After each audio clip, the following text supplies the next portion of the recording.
Again, thanks everyone for joining us this morning. My name is Vicki Dodge. I'm the Senior Planner with the City of St. Albert working on this annexation project, and I'll be the host for today's webinar. Before we get started, we have about an hour for this presentation and question and answer period. I'd like to introduce our panel that's here today. I'm joined today by a panel of annexation project team representatives who are here to answer your questions after the presentation. Our panelists today are Darren Young from ISL Engineering. Darren is our technical expert for the annexation project. Greg Weiss from Corvus Business Advisors. Greg is the financial expert for the annexation project. We have Christina Peter from the City of St. Albert. Christina is the manager of the city's planning branch and is the planning and land use expert today. We have Councillor Watkins here as well from the City of St. Albert, and he's representing the city's annexation negotiating committee. Also joining us is Mayor Nachu from the county, and Mayor Nachu is representing the county's annexation negotiating committee. So thank you all panelists for joining us today. And the purpose of this town hall meeting is to share information and receive and answer as many questions as we can in the time that we have from you, the attendees. So to ensure that we don't miss any of your questions, we're going to ask that you please do not type questions into the Q&A box during the presentation because we might miss them. And for consistency across the 3 town hall meetings that are scheduled this week, the following presentation is pre-recorded. It's about 15 minutes long, so that should give us about 40 minutes to answer questions afterwards. So let me just share my screen and we'll get this presentation going. Thank you for joining us today for what is one of the last formal opportunities to learn about the outcomes of this annexation project and about the upcoming application review process with the Municipal Government Board. The purpose of today's meeting is to share information and key outcomes of the annexation negotiations, as well as to answer as many questions as we can in the hour that we have. As you may already know, this project started in April of 2017 when the City of St. Albert gave notice of its intent to annex land from Sturgeon County. Since then, much work has been undertaken in support of the city's annexation application, including interviews with affected owners and agencies, open houses, questionnaires, and technical background studies. Along the way, the city has tried to keep interested parties informed of developments through regular media releases, updates to its website, and through newsletters. In August, the Annexation Negotiating Committee, which comprises 3 elected officials and the CAO from each municipality, concluded its negotiations and reached an annexation agreement. The agreement was approved by the councils of the City of St. Albert and Sturgeon County shortly after that. The city is now preparing its formal application package that will be submitted to the Municipal Government Board in early December of this year. In the city's intent to annex notice, we saw the first suggested annexation boundary, called the Maximum Potential Annexation Area. This boundary was loosely based on prior intermunicipal planning discussions between the 2 municipalities and was established as a starting point for negotiations. The Maximum Potential Annexation Area is shown on this map with the black dashed line. The Annexation Negotiating Committee considered additional information gathered from the public during the November 2019 open houses, as well as the growth and development needs of both the city and the county in order to arrive at the final negotiated annexation boundary, shown on this map with a red dashed line. This boundary was presented publicly in April of 2020. This boundary comprises approximately 1,588 hectares, or 3,923 acres, and has a 45-year land supply. This land supply includes both residential and non-residential land supply estimates. We'll note that there are no growth or development plans for River Lot 56 or for the Poundmakers Lodge.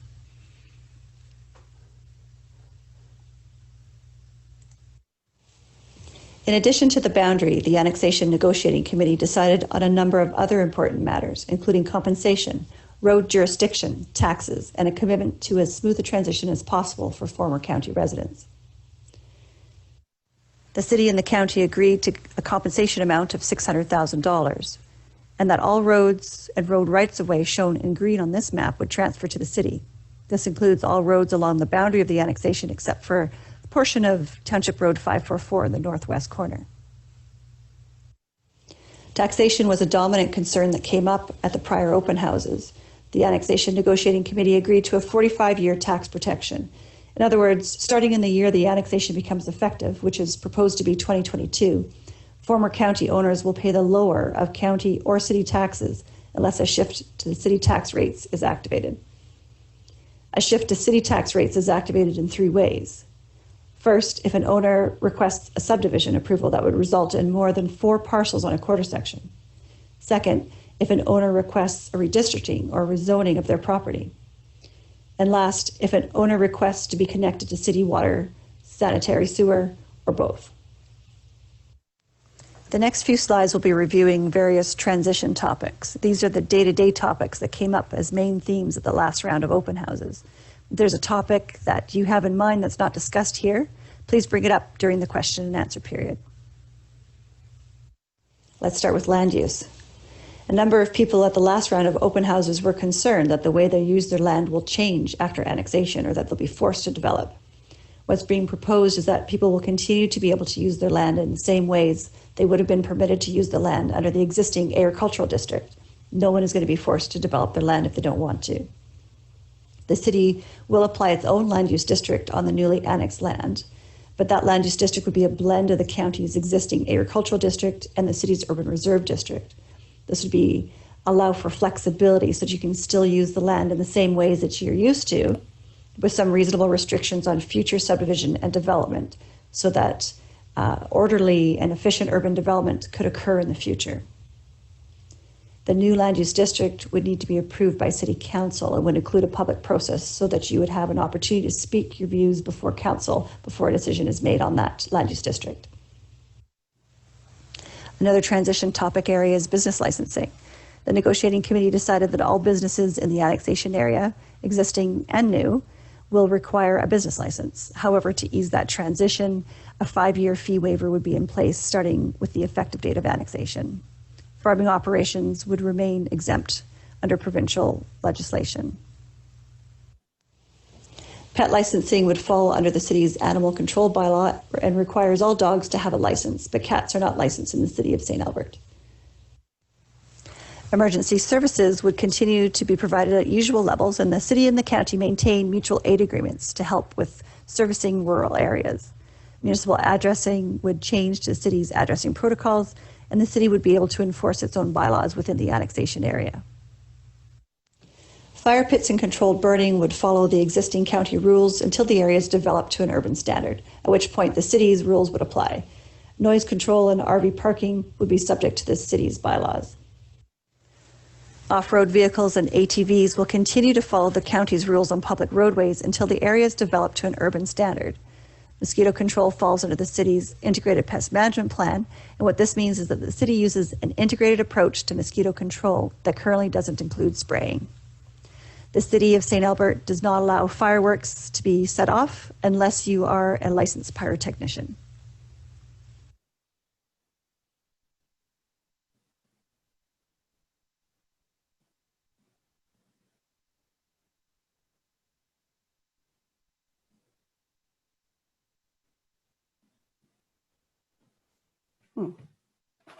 There seems to be a missing bit of audio here, so I'll step in since I'm not muted.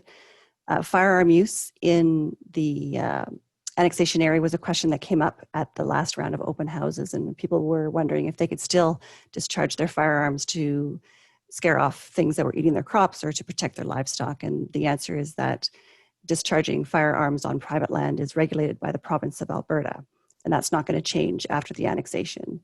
So Outdoor storage for So you would still be able to discharge your firearms in accordance with provincial regulations on private land. However, on public land, what we find is that in the city of St. Albert, discharging firearms on public land is prohibited. So fuel storage is also something that came up as a concern at the last round of open houses. Existing fuel storage facilities would be exempt from city's bylaws and permitting requirements, but if you wanted to put in a new facility, then you would require permits for that. Outdoor storage for agricultural operations is exempt from city's bylaws. However, unsightly premises can still be required to put up fencing or some sort of screening if that's deemed necessary by the city. And noxious weed control falls under the city's integrated pest management plan, which notes that noxious weeds are addressed under the Weed Control Act of Alberta, and that act requires owners to control noxious weeds to prevent their propagation and spread. Many folks were wondering about the maintenance levels to expect on roadways after annexation. And we can say that roadways will be maintained to the same county standards as before annexation. Once urban development occurs, road maintenance will be in accordance with the city's standards for urban roadways. Also, road naming will be in accordance with the city's road naming protocols. And finally, household waste management was a concern that was brought up at the open houses last November. People living in the annexation area will be able to use the city's Mike Mitchell Recycling Center for household recyclables. This is located in the Campbell Business Park. As for household garbage, the City of St. Albert, in collaboration with Sturgeon County, is pursuing talks with Rose Ridge Waste Management Services Commission. This is the commission that manages the Rose Ridge landfill. Because the commission is an independent third party, the city and the county and the commission need to sit down and talk about ways to allow former county residents to continue to use the landfill until curbside garbage pickup is available in the city. In the annexation area, curbside pickup would likely not be available until urban development takes place. This brings us to the end of the transition topics, and I'd like to provide you with information now about the upcoming Municipal Government Board application process and how you can get involved. But first, I'd like to define what the Municipal Government Board is. The Municipal Government Board is an independent and impartial quasi-judicial board established under the Municipal Government Act. Its job is to make decisions about land planning and assessment matters. The Municipal Government Board is not the decision-making authority for annexations. That authority rests with the province of Alberta. Rather, the Municipal Government Board reviews applications for annexation, evaluates their merits, and then writes a recommending report to the Minister of Municipal Affairs. The decision from the province is called an order in council. As discussed at the beginning of this presentation, the next step in the annexation project is for the City of St. Albert to submit its application to the Municipal Government Board. Once the Municipal Government Board has the city's application, it will send notifications regarding the annexation to all the affected parties as well as to the public. And if an objection is received, then the Municipal Government Board will set a date and a time for a hearing to allow all people to have that opportunity to speak before the board. Anyone who feels they would like to speak before the board can register to do so with the Municipal Government Board. And this would be the last opportunity to have your input heard in this annexation process. So once the Municipal Government Board has concluded its hearing process, it will compile its findings into a recommendation report and send that to the Minister of Municipal Affairs seeking a decision. If the province decides to approve the annexation, the city would be notified, and we expect that notification to come in by the end of next year. The city has asked for an effective date of January 1st, 2022. And once that decision is made, then the city can start mobilizing on its transition activities, including crafting that transitional land use district and doing those other bylaw amendments that would be required. The city will also send out a transition handbook to all the affected households in the annexation area. This will summarize a lot of the information presented here today, as well as provide other important and useful information for new city residents. And I'll end the presentation by saying the city remains committed to ongoing communication throughout this application process. It will continue to update its website, issue newsletters, media releases as required, and take inquiries by email and by phone. So if you have any questions, please feel free to reach out to me by email or by phone listed here.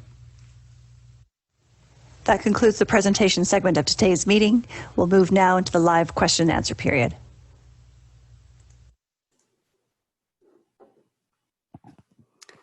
Right, we're back up. And again, my apologies for the technical difficulties at the beginning of this presentation. This is meeting number 1 in the brave new COVID world of webinar meetings. And so I appreciate your patience while we work through some technical difficulties. I guarantee meeting number 2 and number 3 will be much smoother. So now that we've wrapped up our presentation, it's time for our live Q&A. And we have with us today Beth Sanders, who will be our moderator for the question and answer period. And Beth Sanders has worked with the city and the county supporting the Annexation Negotiating Committee, facilitating discussions and the negotiation process. So it was a natural fit to have her join us today to moderate the Q&A session. So with that, I'll pass the floor over to Beth.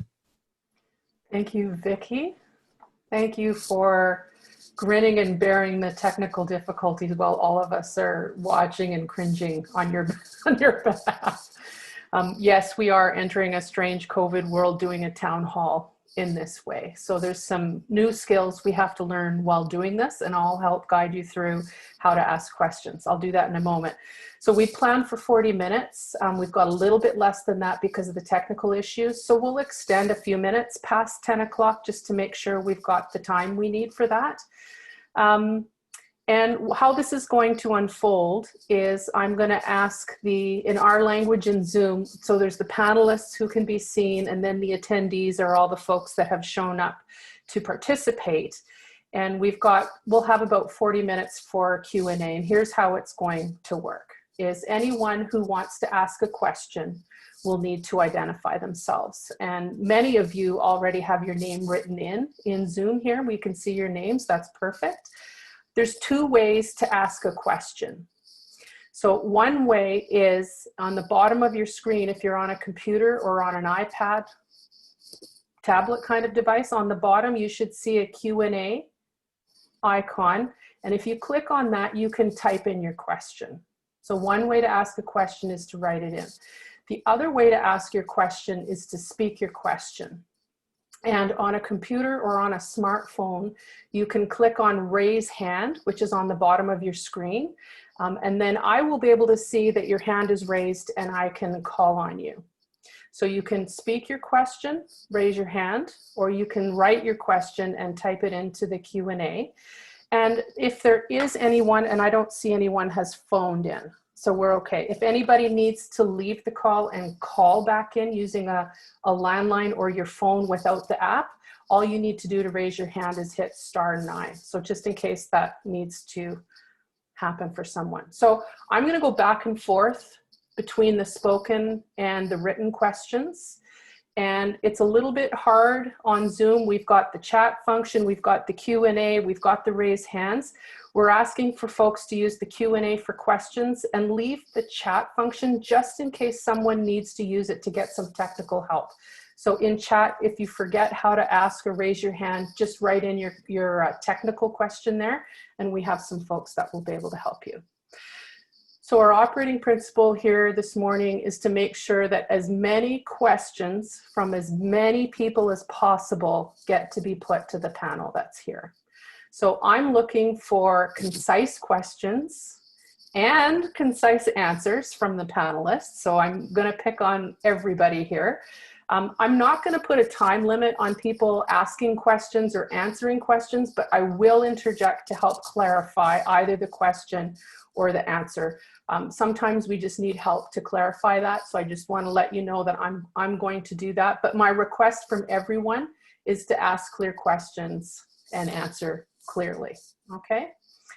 I'm going to, for the questions that come in writing, I'm going to read all of them out loud. And if it's already been asked, I'm going to read it out loud anyway. And I'm simply going to say that this question's already been asked, just for transparency. And we're going to get through as many as possible. If for some reason there's time remaining, we'll have a little bit more space for a more conversational feel about annexation. And the other thing I just want to say is this whole thing is recorded. Everything in the chat, everything in the Q&A, all of this is being recorded. So please know that it's all in the public domain. Also being recorded, it's going to be available for you to rewatch later if you'd like to do that. So some quick tips to make this work as easy as possible when many of us are doing something absolutely brand new in this Zoom thing. Leave the chat for technical questions. You can raise your hand to ask a question, to speak your question, ask it verbally, and also use the Q&A to ask a question in writing. And other than that, just my simple request is let's be respectful of each other. In these COVID times, pretty much just about everyone is not showing up their best. So let's be a little bit gentle with each other. But the intention here is to have some really good quality information sharing. There are questions that need to be asked, and there are people on hand to answer them. So I have some written questions. So let's dive in, folks. Okay. Kevin, I see your question first from the Gazette, and I'm going to go to members of the public first and suggest that, Kevin, you put your question to the communications people at both the city and the county. If we get to the end here and that question is not asked, I'm happy to ask a panelist to respond to it, but for now, I'm just going to go to members of the public, Kevin. Okay, so I have a question from Jay Cluth. What is the city's plan to maintain gravel roads to county standards, and what are the county's standards? And Vicki, I'm going to start that question with you. And just for attendees, I'm going to direct the questions to the people I think are able to answer, and other panelists will also drop in and answer as they're available. So let's start with you, Vicki. Thank you, Beth. Yes, I see there's also a follow-up question from the same attendee. And does this include dust control? So if it's all right with you, Beth, I'm just going to answer the two of them together. So the annexation agreement specifically identified that the city is going to maintain road maintenance standards to the same standards that the county has currently, and that would include dust control. What the county's standards are right now is a question that I probably would put to the county, but I don't want to put them on the spot. I do recall a number of months ago, we did talk about that. I don't have that at the tip of my fingers at the moment, but I do believe it's a regular maintenance of grading, plowing, mowing, and of course dust control where required. And also there's a dust control program where people who want dust control in front of their house, I believe there's a cost sharing or some sort of arrangement that the county has. So everything that the county does with their roads would be the same that the city would do post-annexation. Of course, that's until urban development occurs. Once urban development occurs, different standard of road. Once it's paved, it's city standards for road maintenance. Hope that answers your question. Thank you, Vicki. Just a quick check-in with Mayor Nachi. Was there anything you would like to add to that at this time? I can just certainly add that it depends. The standards depend on whether it's a collector or an arterial or a local road, and that denotes how many times it's graveled and whether it's cleared within 24 hours or 72 hours. So it depends on the road as to the level of standard that's kept. But the agreement in the annexation document is that the standards of road would be kept similar. There should be no degradation in the standards kept of those roads. And some of those roads in and around or the perimeter of the annexation area have been approved by the county and funded by the county for improvements as well. So that work will be taking place later this year, and some of it will be taking place next year as well. Okay, thanks. Go ahead, Christina. I'm just going to add a little bit to that. The Sturgeon County does have on their website road construction and maintenance information. It's underneath their transportation services. So there's a lot more information regarding the actual specifics of maintenance construction. It's got the dust suppression program, the plowing, grading, and the brushing program all listed within there. So the intent is that the city would use the county standards so that there would be no change in service. Okay. And that's sturgeoncounty.ca. Okay. Thank you, Christina. Thank you, Mayor Nachi. Thank you, Vicki. Okay, let's go to Kevin's questions because they're nice and simple. And I'm quite sure that those questions would be asked by other people. They've just already been dropped in. So let's entertain those questions. So if I'm a farmer, how will the city's noise rules affect me? And if I have to combine at midnight, will the neighbors be able to call the cops on me? So there's a good question. Vicki, I'm going to start with you there. Yes, I can take that one on. Thanks, Beth. Kevin, that's a good question. And agricultural operations that are licensed under the province have a protection under the Agricultural Operation Practices Act, where liability brought against them for nuisance purposes, it doesn't have the same effect as a regular landowner, because if they're consistent with their approvals under the province, if they're consistent with acceptable agricultural practices, then the nuisances are not the same for agricultural practices. And so it would be a typical agricultural practice to combine. And when the weather's good, you have to do it in a certain period of time. So if that means at midnight, then that means at midnight. So there wouldn't be, the city's noise bylaws wouldn't be applied in this case because they have that protection under the Agricultural Operation Practices Act. Okay, thank you, Vicki. Okay, next question from Kevin again is to clarify, if I have trash, do I still take it to Rose Ridge? So Vicki, can you tackle that question too, please?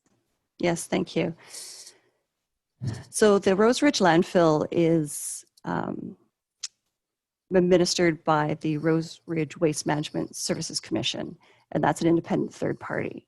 So the City of St. Albert and Sturgeon County collaboratively are talking with the Rose Ridge Waste Management Services Commission to see what arrangements can be made to enable residents post-annexation to continue to use the Rose Ridge landfill. So those discussions are ongoing, and when we have information on that, we'll be making that public. But at this time, it's still in progress. Okay, thank you. I've got one more written question, but I want to pause for a moment to let folks know that there are two ways to ask questions. One is to use the written Q&A. So on the bottom of a computer screen, for example, there's a Q&A button. And also there's a button to raise your hand. And if you raise your hand, I can call on you to speak if you'd like to speak your question. And a reminder that the folks on the panel here that are available to answer your questions are Vicki, who's been speaking, who's the project manager at the city, been looking after the annexation file. From ISL Engineering, we have Darren Young. From Corvus, we have Greg Weiss. Darren can answer technical engineering kinds of questions about how fast the land gets used, servicing, that kind of thing. And Greg is the financial guy. So he's the guy to ask questions about taxation and that kind of thing. Christina from the city is also here who can answer planning kinds of questions. And then the last two on the panel here are the county's Mayor Natchew and Councillor Ray Watkins from the city of St. Albert. And both of these two were the elected officials that negotiated the annexation terms. So with that, I want to make sure that folks know to feel free and jump in and ask a question. And with that, I'll go back to Kevin's question, which is, what are the future plans for River Lot 56? Go ahead, Vicki. Sorry, I forgot to do that bit. Okay, thanks again. Another good question, Kevin. So I know there's been a lot of concern about River Lot 56, and what I can say is that just this morning I learned that River Lot 56 Society will continue to manage River Lot 56. The province is extending their lease agreement, and so my understanding is that River Lot 56 will continue to be used for recreational purposes, and there are no plans for development. So I hope that answers your question. Okay, good, thank you. Okay, so I do not see any hands raised or any questions in the Q&A. So let's just pause for a moment and see if anything is bubbling up for anyone that they'd like to ask. And again, please feel free to speak if you'd like, or to write a question.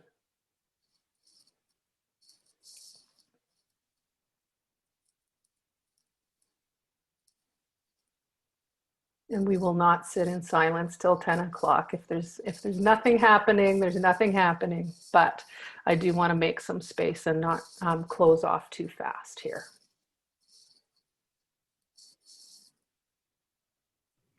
I think this is a good time to plug that the City of St. Albert has a website with a lot of information contained on it regarding the annexation, including a lot of frequently asked questions regarding annexation. So some of the topics that we're here to provide a bit more answers to, you can also find that information on stalbert.ca.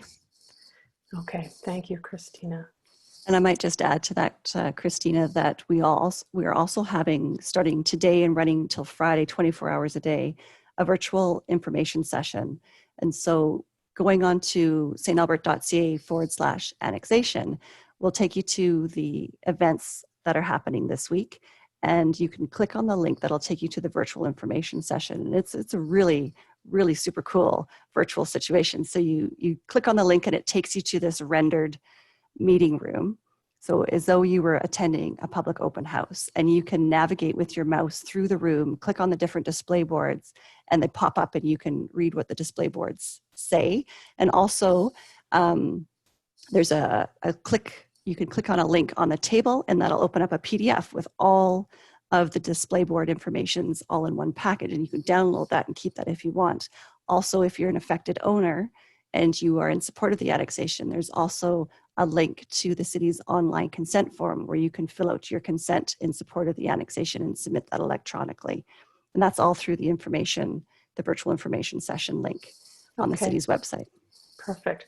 So I'm imagining, Vicki, there's so much involved with this annexation application that's about to be made, that there's so much information, it can be hard. It can be hard to come up with a question, right?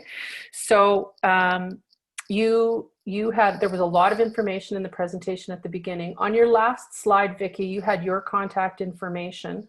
Let's put up that slide just to give folks a chance to grab your contact information. A visual is better than an audio on this front. And of course, people can email you, Vicki, directly, or call you if they have any questions.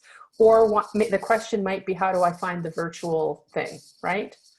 Yeah, that's right. Okay, so let's have you share your screen. Okay, just navigating to that particular slide before I share. There we go.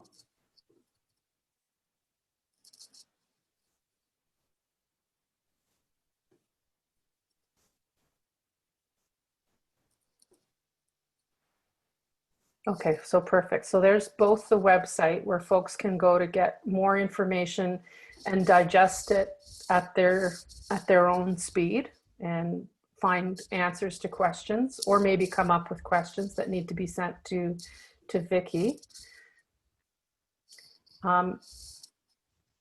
And unless there are other questions, Vicki, I'm wondering about shifting to what the next steps are for the annexation, because that formal application has yet to be made. So could you describe that process and what folks can expect and how long things are going to take, that kind of thing?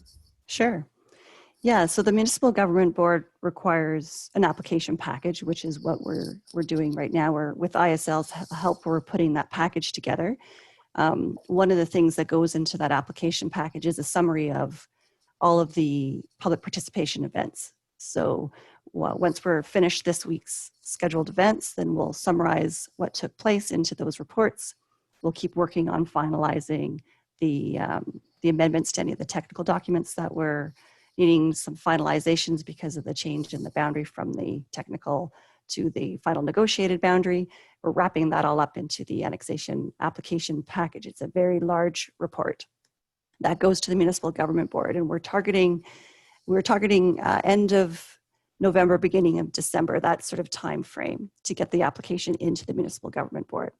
Once they've received our application package, then they review it for completeness. And if it's deemed complete and they don't need anything else from us, then they start their process, which is to notify all the affected owners and agencies and members of the public that they've received this application. They allow some time for people to access the application information and process that. So people will have access to the entire application package for review.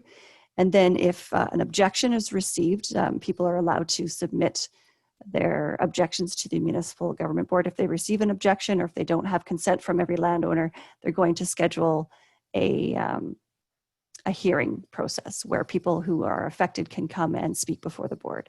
And so that would be the hearing process of the Municipal Government Board. That's the last opportunity for people to submit their concerns or questions, positions to the board.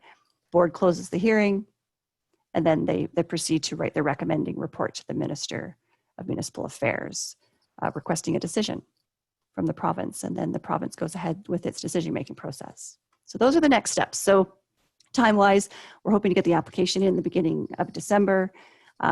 It'll take a few months for the Municipal Government Board to process everything, probably, if it's setting a hearing, it's probably going to be in early spring of next year. A decision would probably be by the end of 2021. And again, we're looking for that effective date of January 1st, 2022.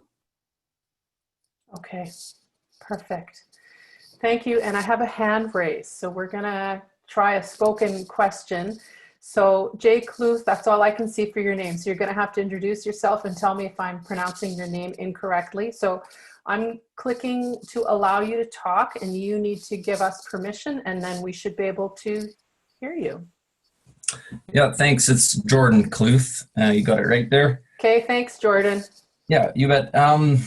The county approved an application for a cannabis microprocessing facility. And I'm just wondering how that'll be zoned, if the city has any idea how that'll be zoned once it, like if it is successful and is fully developed, what the zoning looks like and how that might affect the adjacent land zoning or landowners just in general. Good. Thanks for a clear question, Jordan. I'm going to refer you to Vicky and Christina. And since you're asking the question verbally, just stay on the line here and we can have a little bit of a back and forth if that's helpful. Go ahead, Christina or Vicky. Thank you very much, Jordan, for that question. That is actually one of the big tasks we have ahead of us over the next year while the application is submitted to the board. The planning and development branch here at the city will be going through and investigating all of the approved development within the county and trying to design a new land use district to incorporate some of these aspects. Generally, we're going to be using the land use district that we'll be basing it off the land use district that is already in place so that we don't end up causing some legally non-conforming issues. But we do know that there are also some developments out there that might not be as, we have to figure out where they land within the city structure as well. So there are some things within the agricultural district that we probably do not want to see within the city. I'm trying to, I think I don't remember all the uses, but I think that there's a gasification plant as an option in the agricultural district. And that's probably something the city doesn't want to see. So for some of these items that have already been approved, they will be able to maintain their approved status, but moving forward, we may be looking at changing that so that they would actually have to come in and ask for a redistricting should they want to intensify. But I see Councillor Watkins, you've also, if you want to provide a bit of answers, and you're muted. Yeah, no, I think it's the same thing, just like you said. If the county approves it and then it comes into the city, it'll either be changed to a zone that it's still allowable, or it'll be left at a zone and it'll be called the non-conforming use, which will allow the use to continue unless it's stopped for a period. And it'll also allow the use to carry on, but they won't be able to intensify it or spread it along the land. So regardless, if it's approved under the county, it'll still be allowed to operate no matter what we zone it. Okay, thank you, Councillor Watkins and Christina. Jordan, I just want to quickly check in with you to see if that answered your question. It did. No, that's great. Thank you. And I do have another one if there isn't anything else. Do you know what? There isn't anything else. So you have the floor, Jordan. Okay, you guys are quiet then today. So my question was related to, you had mentioned the 3 triggers for changing the city tax mill rate, one of which was subdivision requests.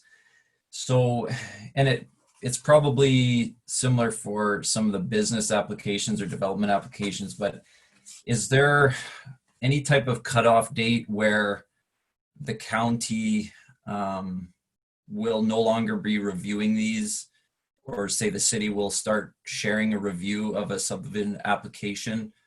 Or is there like a sort of a stop dead date where we can get a subdivision request in that won't trigger that mill rate change?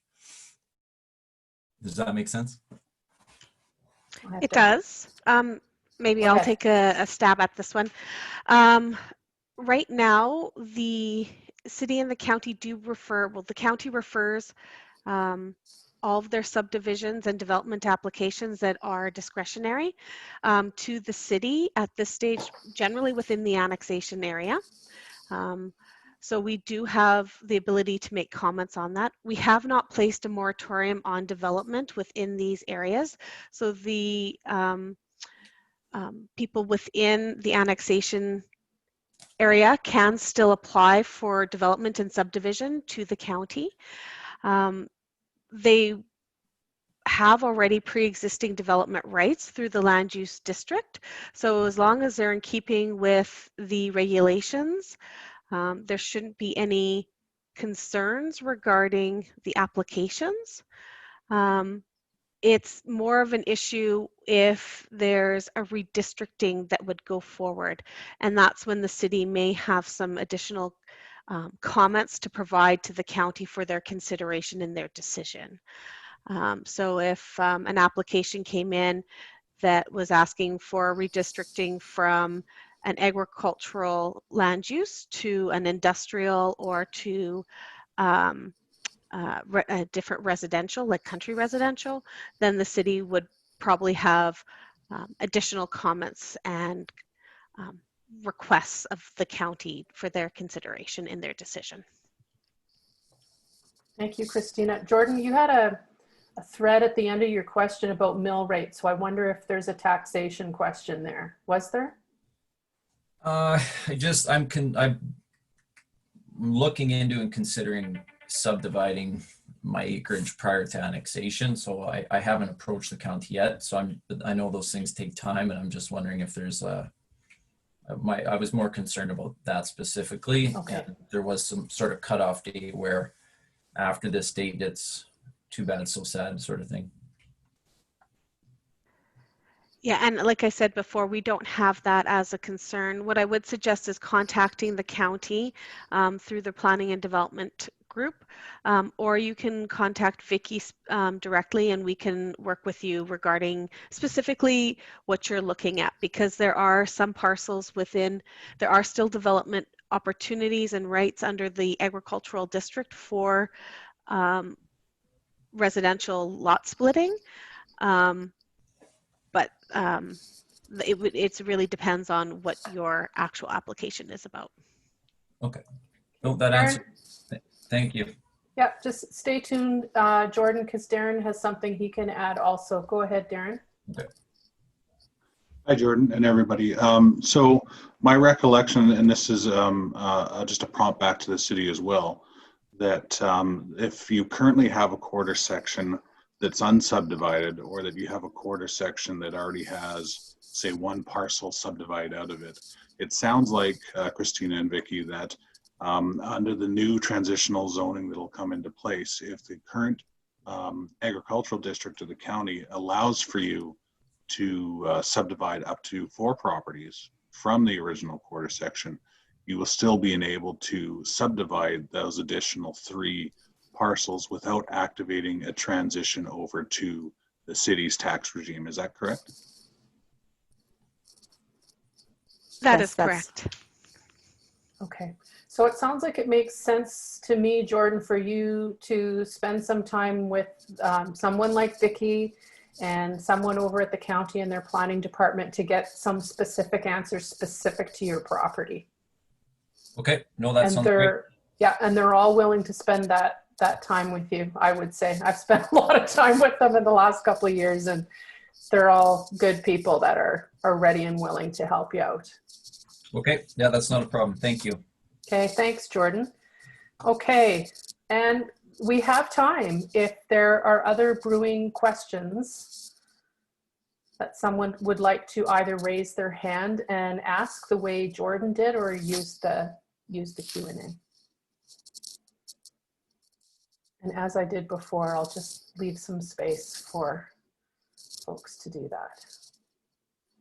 And otherwise, we'll close and release everyone back to the rest of their snowy, cold Alberta day.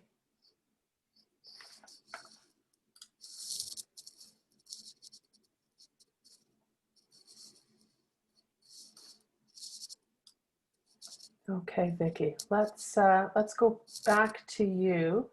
All right. And I would suggest another quick share of your contact information, and then let's have you close off with the closing remarks. Sure.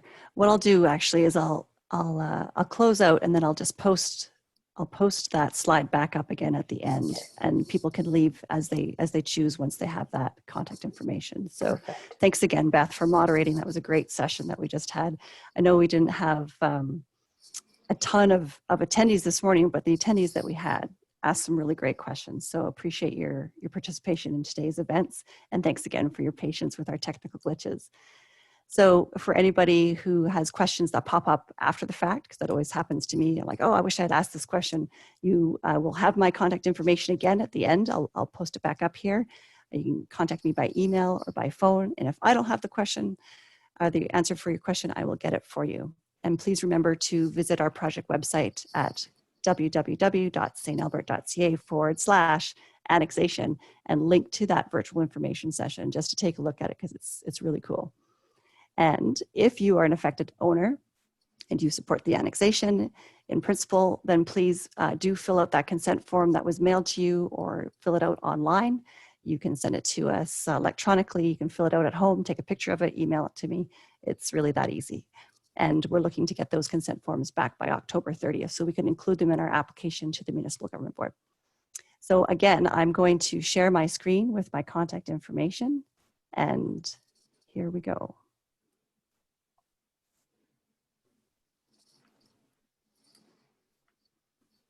All right, so I'll leave this up for a little bit, and otherwise you are free to leave when you choose, and I will close this out at exactly 10 a.m. Thanks again, everybody.